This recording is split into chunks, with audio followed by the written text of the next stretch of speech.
ഫുക്രയിലേക്ക് സ്വാഗതം. വളരെ ഞെട്ടിക്കുന്ന ഒരു പ്രഭാതമാണ് ഫുട്ബോൾ ആരാധകരെ സംബന്ധിച്ചിടത്തോളം. കാരണം ക്രിസ്ത്യൻ എറിക്സൺ, ഡെൻമാർക്കിൻ്റെ ക്രിസ്ത്യൻ എറിക്സൺ ഒരിക്കൽ കൂടി ഫുട്ബോൾ മൈതാനത്ത് കുഴഞ്ഞു വീണിരിക്കുന്നു. നമുക്ക് ഓർമ്മയുണ്ട് ക്രിസ്ത്യൻ എറിക്സനെ കുറിച്ച്. 2021 യൂറോ കപ്പിൽ ഫിൻലൻഡിനെതിരായ മത്സരത്തിൽ ഡെൻമാർക്കിന് വേണ്ടി കളിക്കുമ്പോൾ ഇതുപോലെ ക്രിസ്ത്യൻ എറിക്സൺ കുഴഞ്ഞു വീണിരുന്നു. അദ്ദേഹത്തെ അപ്പോൾ തന്നെ ആശുപത്രിയിൽ എത്തിക്കുകയും പിന്നീട് പേസ് മേക്കർ ഘടിപ്പിക്കുകയൊക്കെ ചെയ്ത് അദ്ദേഹം ആരോഗ്യവാനായി തിരിച്ചെത്തി വീണ്ടും ഫുട്ബോൾ കളിച്ചു. അത് അതിധീരമായ ഒരു തീരുമാനമായിരുന്നു. അദ്ദേഹം വീണ്ടും കളിച്ചു തുടങ്ങി.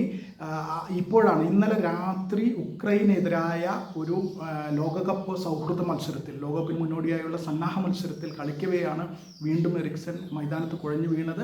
പക്ഷേ അദ്ദേഹത്തിന് ഒരു പ്രശ്നവുമില്ല. അദ്ദേഹം വളരെ നല്ല നിലയിലാണ് എന്ന് ഡെൻമാർക്ക് ഫുട്ബോൾ ഫെഡറേഷൻ അറിയിച്ചിട്ടുണ്ട്. ഒരു പ്രശ്നമില്ല, അദ്ദേഹം വളരെ സുഖകരമായിരിക്കുന്നു. അദ്ദേഹം എല്ലാവരോടും അന്വേഷണം അറിയിച്ചിട്ടുണ്ട് എന്ന് ഡെൻമാർക്ക് ഫുട്ബോൾ ഫെഡറേഷൻ അറിയിച്ചിട്ടുണ്ട്.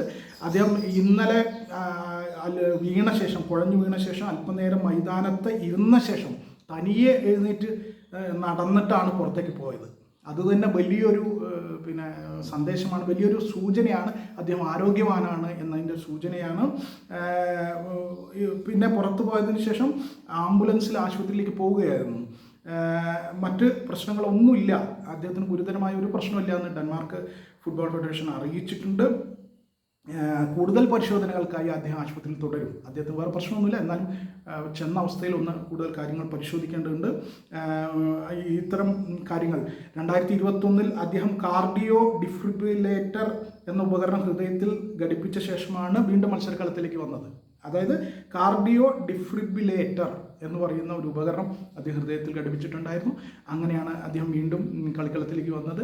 എന്തായാലും അദ്ദേഹത്തിൻ്റെ മുൻ ക്ലബ്ബുകളായ ടോട്ടനം, മാഞ്ചസ്റ്റർ യുണൈറ്റഡ് എന്നിവരെല്ലാവരും വലിയ സന്തോഷം പ്രകടിപ്പിച്ചിട്ടുണ്ട്, ആശംസകൾ നേർന്നിട്ടുണ്ട്. എറിക്സൻ്റെ ആരോഗ്യനിലയിൽ ഒരു കുഴപ്പമില്ല എന്നറിയുന്നതിൽ വലിയ സന്തോഷമുണ്ട് എന്ന് മാഞ്ചസ്റ്റർ യുണൈറ്റഡും ടോട്ടനവും ഒക്കെ അദ്ദേഹത്തിൻ്റെ മുൻ ക്ലബ്ബുകളാണ് അറിയിച്ചിട്ടുണ്ട്. എന്തായാലും എറിക്സൺ പ്രശ്നങ്ങളൊന്നുമില്ല, ഗുരുതരമായ പ്രശ്നങ്ങളൊന്നുമില്ലാതെ നല്ല നിലയിൽ ആശുപത്രിയിൽ കഴിയുകയാണ്.